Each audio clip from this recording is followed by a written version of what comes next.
Hello everybody, this is Narada Rishi Raja with expeditiousfool.com, where we remove the obstacles, right? And today I want to talk about a big obstacle that comes up often.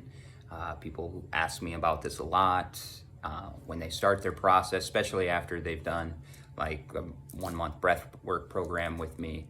It opens up a lot of things, just the way that they start seeing life starts to change, right? And the way they start interacting with others. And as you start on your spiritual journey and you start to gain some traction, you get to this point where conflict starts to arise, right? And then you're trying to decide how to handle this. Well, the big thing is we have to understand the very first cause of it. Expectation. That's the truth. Expectation is truthfully the cause of conflict. You're expecting that person to treat you in a certain way. You're expecting a certain reaction. So in some way, when we turn it full circle, we're manipulating a lot of the situations, right? So I'm going to explain where this comes from and how to take care of it. So the Bhagavad Gita. In the Bhagavad Gita, one of the big main themes that it's getting across is that we are entitled to action. We are required to action, I'll put it that way. We are required to action because we exist. However, which action is karma, right? However, we're not entitled to the fruit, either wins or losses.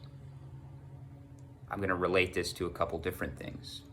When we think about that story, and that's essentially becoming a bhakti, a devotee. You do everything for service. And as one myself, I can tell you, I found the greatest gift ever in my devotion, through my devotion. It's better than anything money could buy. It's better than any status symbol you could ever have. But it takes sacrificing the fruit, wins and losses. It's God's will, not yours. 100%. Right? When we look at the story of Adam and Eve, now that story gains a little bit more traction and looks a little different. The fruit, the apple, right? That's a situation where they're in the Garden of Eden, everything is perfect. But as soon as they eat the fruit, the apple, they claim that as theirs, right? That's the fruit of knowledge. Knowledge of what? Knowledge of good and evil. As soon as we think the apple is mine, we're caught in Maya. That's the original sin. It's to think that any of this is real. So as soon as we think that that apple is ours and we're the doer, now we're thrown into this cycle of also thinking about good and bad. Well, if it's my apple, then what happens if I lose it, right? If it's my apple, somebody can take it away from me, right? This good and bad. Now, why do I deserve this apple? Does somebody else deserve this apple more than me? Do you see what I mean? The fruit is the symbol to represent a multitude of different things. That's why it's speaking in symbolism. And they say it takes a prophet to understand spiritual poetry. I'm going to tell you, it really just takes being able to learn that lesson about that fruit, to learn how to give that up, and then you can understand across all faiths the meat and the core of the truth.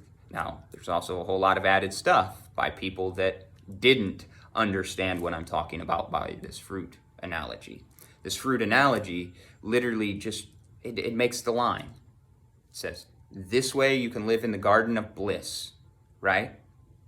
Which, I kid you not, if you look at my life situation, some people would be like, well, that doesn't look like bliss to me. I would change some things.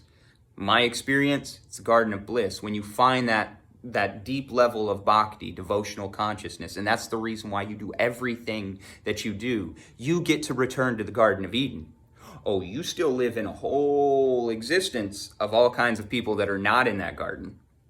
And then you can just offer them help. Hey, here's the door to the garden. Do you want to come in? No? Okay. Here's the door to the garden. You want to come in? No? Okay. When you're ready, I'm here to teach you. I'll teach you how to open that door, right? And that's the thing, though, is it's literally those two stories are talking about the exact same scenario, right? Giving up the fruit of your action. Because as soon as we claim that fruit, then we start sinning, which means, it's an archery term, to miss the mark. We miss the mark, as the Yoga Sutras state. Ignorance is the number one reason for suffering, and all other reasons stem from that. The ignorance of what?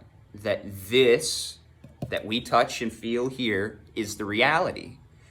That's not the truth. So when we think that, we're in ignorance. The truth is, the spiritual is the reality. This is the temporary. So that's why whenever we root in the temporary, eventually it'll go away. So that's the reason why there's anxiety. That's the reason why there's all of these other things that come through that don't feel so good, because we're rooted in something that will go away, guaranteed. It's temporary. And that's the reason why the best way to practice this, to give up the fruit, both wins and losses, is 100% be surrendered to that higher power, however you define it. I don't care, neither does it, because those words probably aren't going to describe it. The feeling that you have before it, that's what matters. As soon as the word comes out, we've already limited it. But that feeling is what matters. So whatever the God source feeling is to you, that's who I'm talking about here. But without that surrender, you will not transcend this. Therefore, your life will be a suffering cycle. The way to break this is exactly what I'm talking about. I wish all of you the best of luck. If you want to schedule a session or a program with me, by all means, I can help you get into this garden. Please do so. I'd love to add you to my list of clients. Have a great day on purpose, and stay mindful, everyone. Namaskaram.